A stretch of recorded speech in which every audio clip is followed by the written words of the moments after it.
guys, welcome to our channel My Jwala Education. How are you? Hope all of you are fine. आज हम करेंगे कारक case.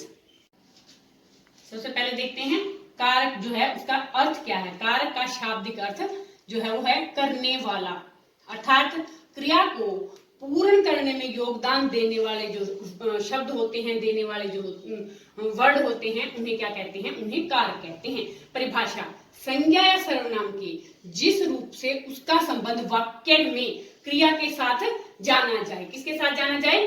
क्रिया के साथ जाना जाए, उसे कारक कहते हैं। कि किसी व्यक्ति ने उस काम को किस साधन के द्वारा किया है, किस तरह से उसको कहीं से अलग किया है, या उसके साथ किसी चीज का संबंध है, या कि कोई चीज किसी चीज के ऊपर रखी है या किसी चीज के अंदर रखी है। ये सब बात, इन सब बातों का जो है ज्ञान कराने वाले जो वर्ड होते हैं, शब्द होते हैं, उन्हें क्या कहते हैं?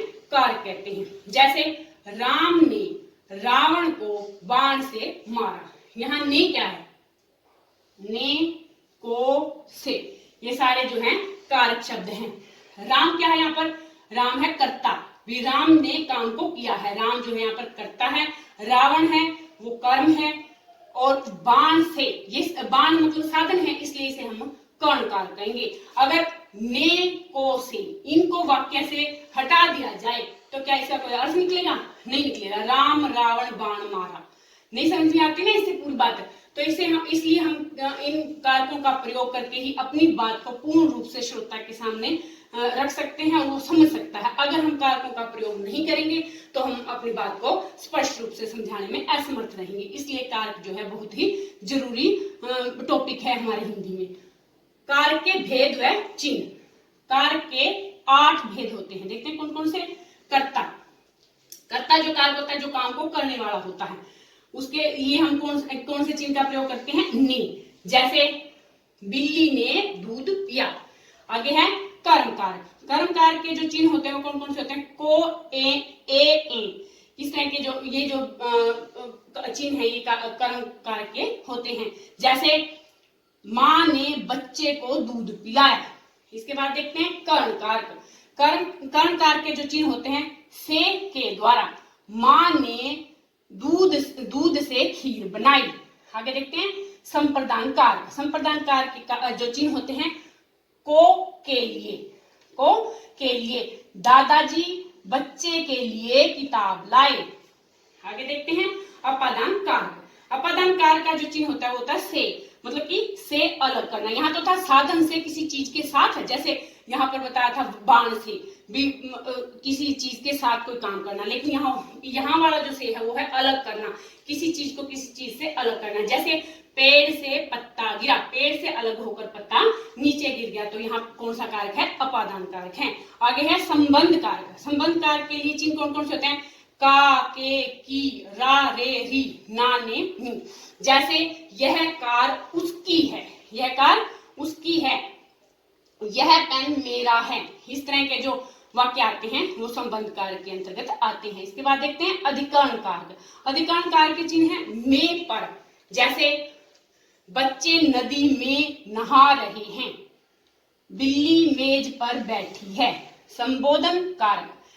संबोधन कारक जब संबोधन का मतलब होता है जब हम किसी को पुकारते हैं, तो इसके लिए कौन कौन से चिन्ह प्रयोग किए जाते हैं? ए, हे, अरे, ओ। जैसे हे राम, कोरोना को खत्म कर दो। हे भगवान, हम आपसे बार बार विनती कर रहे हैं कि जो कोरोना वायरस है इसको खत्म कर दो। ये जो था किस चीज का उदाहरण था? ये संबोधन कारक का उदाहरण था। देखते हैं कारकों की पहचान कैसे की जाती है। कारकों की पहचान कारक चिन्हों से की जाती है। कोई शब्द किस कारक में प्रयुक्त है, यह वाक्य के अर्थ पर निर्भर करता है। सामान्यतः कारकों की जो पहचान है वो निम्न प्रकार से की जाती है। सबसे पहले है कर्ता। इंग्लिश में नॉमिनेटिव कहते हैं। क्रिया को संपन्न करने वाला कौन होता है? कर्ता। इसमें जैसे बच्चा दूध पी रहा है, तो कर्ता कौन है? बच्चा। यहाँ पर किसके बारे में बताता है? जो क्रिया है वो बच्चे के बारे में बताता है, जो कि क्रिया है, कर्ता है। आगे देखते हैं कर्म। कर्म को इंग्लिश में एक्यूरेटिव कहते हैं। क्रिया को प्रभावित करने वाले जो शब्द होते हैं वो क्या कहलाते हैं? वो कर्म कहलाते हैं। जैसे अगर वाक्य के अंदर कर्म होता है तो क्रिया का प्रभाव कर्ता पर न पड़कर कर्म पर पड़ता है।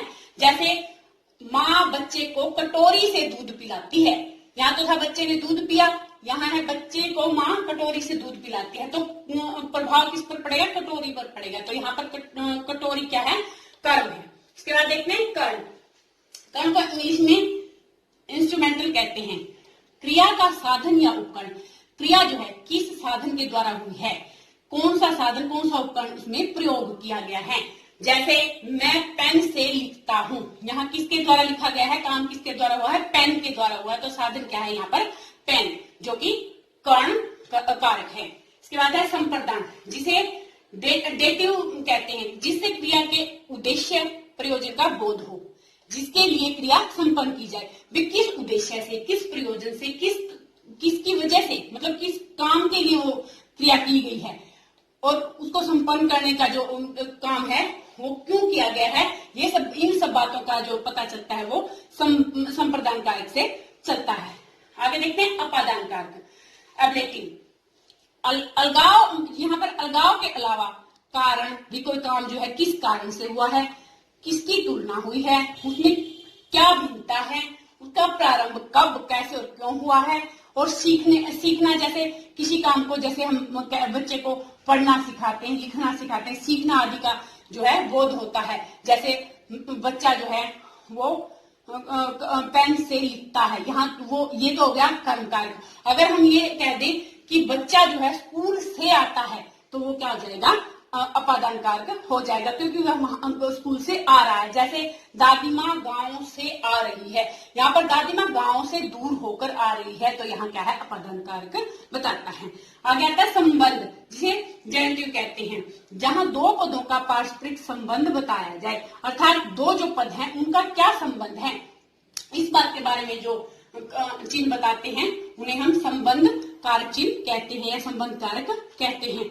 जैसे मेरी माता जी मुझसे बहुत प्यार करती हैं, तो यहाँ पर माँ किसकी है? माँ मेरी है। तो इस तरह से माँ का और मेरा जो संबंध है वो दिखाया है इस वाक्य में, और जो कि संबंध कारक के अंतर्गत आता है। इसके बाद है अधिकरण। अधिकरण को लोकेटिव कहते हैं, जो क्रिया का मुख्य आधार होता है, जैसे स्थान, समय, अवसर। भी कोई क्रिया किस स्थान पर हुई है, जैसे बच्चा स्कूल जाता है, कहाँ, वो स्थान क्या है?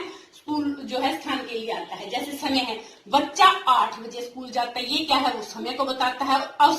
अवसर के लिए यहाँ बच्चा जो है फंक्शन के अवसर पर नई ड्रेस पहनकर जाता है, तो यहाँ पर क्या है? अवसर, स्थान और समय के बारे में जो बोध कराए, वो जो क्रिया होती है, जो क्रिया का मुख्य आधार होता है, उसे अधिकरण कहते हैं। में, पर आदि इसके अंतर्गत आते हैं। जैसे बच्चा फंक्शन में जा रहा है। आगे आता है संबोधन या वोकेटिव, किसी को पुकार कर जब संबोधित करते हैं, किसी को जब हम आवाज लगाकर किसी को बुलाते हैं, तो उसे क्या कहते हैं?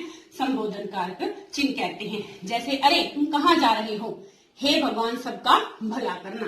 तो चिन्ह आते हैं, वो किसके अंतर्गत आते हैं? वो जो है संबोधन कारक के अंतर्गत आते हैं, और ये बताते हैं कि किसी को पुकार कर, किसी को जोर से आवाज लगाकर बोला जाता है, तो क्या होता है? संबोधन कारक होता है। हमें देखिए कार का शाब्दिक अर्थ, परिभाषा, उसके भेद, उसके चिन्ह। अब एक दो बातें और रह गई, करते हैं। जो कारक है, कर्म कारक और जो संप्रदान कारक है, उसमें क्या अंतर है? दोनों कारकों में को पर सर्ग का प्रयोग किया जाता है। को अर्थात उसका जो चिन्ह है वो को है, परंतु दोनों में अंतर है। जैसे शिक्षक छात्रों को पाठ पढ़ाते हैं, यहाँ शिक्षक जो है कर्ता है, छात्र क्या है? कर्म है। तो छात्रों को पाठ पढ़ाते हैं, तो यहाँ पर क्या है? यहाँ को जो है ना, वो किसके लिए हुआ है? कर्म पर आधारित होने के कारण यहाँ पर कर्म कारक है। अगला देखते हैं, शिक्षक छात्रों को पठन सामग्री देते हैं। शिक्षक छात्रों को पठन सामग्री देते हैं। हाँ, पठन सामग्री जो है ना, छात्रों को जो है ना, उसको छात्रों के लिए, अभी जो शिक्षक है वो छात्रों के लिए पठन सामग्री, छात्रों को पढ़ने के लिए, छात्रों को जो है पठन सामग्री दे रहे हैं। तो यहाँ इसको में और इसको में जो डिफरेंस है, यहाँ तो क्या है?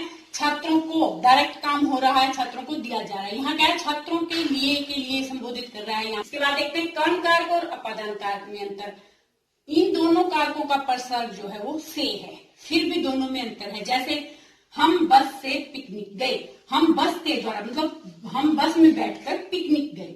यहाँ पर इससे का मतलब है बस के द्वारा, बस जो है हमारा साधन था पिकनिक जाने के लिए। दूसरा क्या है?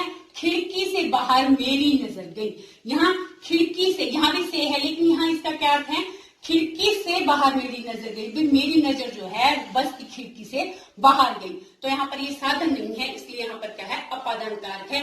मेरी नजर जो है खिड़की से बाहर गई, मतलब कि अलग होकर, मतलब बस से बिल्कुल बाहर चली गई, तो यहाँ पर अलगाव का भाव आ रहा है, तो इसलिए यहाँ पर क्या है, अपादान कारक है। इसके बाद देखते हैं कर्ता कारक जो है वो परसर्ग के सहित भी हो सकता है और परसर्ग रहित, मतलब दोनों प्रकार से हो सकता है। कर्ता कारक जो होता है उसमें परसर्ग लग भी सकता है और नहीं भी लग सकता। जैसे किसान ने बीज बोया या किसान बीज बोता है, तो यहाँ पर ने जो है, एक में ने लगा हुआ है और एक में नहीं लगा, इसका मतलब क्या है तो कर्ता कारक ही। तो इसको देख के भी ने नहीं लगा हुआ है, ऐसे देख के आप लोगों को ये नहीं समझ लेना कि यहाँ पर कर्ता कारक नहीं है। जो मुख्य काम को करने वाला है उसके साथ ने लग भी सकता है और नहीं भी लग सकता है। कर्ता कारक की पहचान जो है करने वाले के उस पर होती है, इसलिए हमें कर्ता कारक को थोड़ा ध्यान से देखना होता है। इसके बाद है अपादान कारक जो है वो अलगाव के भाव के अतिरिक्त डरने, लजाने, घृणा करने के भाव को भी व्यक्त करने के लिए प्रयोग किया जाता है। यह अपादान जो है से अलग करने से, जैसे हमने पढ़ा था कि पेड़ से पत्ते गिर रहे हैं, दादाजी जो है, दादी जी जो है वो गांव से आ रही हैं, ऐसे अलग होना का भाव होता था। लेकिन इसके अलावा यहाँ पर और किस किस रूपों में इसको प्रयोग किया जा सकता है, जैसे किसी से डरते हैं, जैसे बच्चा सांप से डर गया है, लोग सांप से डरते हैं, बाहर जाने से मुझे लज्जा आती है, तो यहाँ लजाने के लिए आता है, मुझे बुरे लोगों से घृणा है। इस तरह इन वाक्यों का में जो है प्रयोग करते हैं, तो यहाँ पर इन चीजों का प्रयोग होता है, डरने का, लजाने का और घृणा आदि का। ये हमने देखा पूरा टॉपिक कारक का। ये था हमारा आज का टॉपिक। आशा है कि आप इसे पसंद करेंगे और लाइक करेंगे, शेयर करेंगे, कमेंट करेंगे और हमारे चैनल को सब्सक्राइब करेंगे और देखते रहेंगे माँ ज्वाला एजुकेशन, और अपना ख्याल रखेंगे, खुश रहेंगे, मस्त रहेंगे। Bye bye.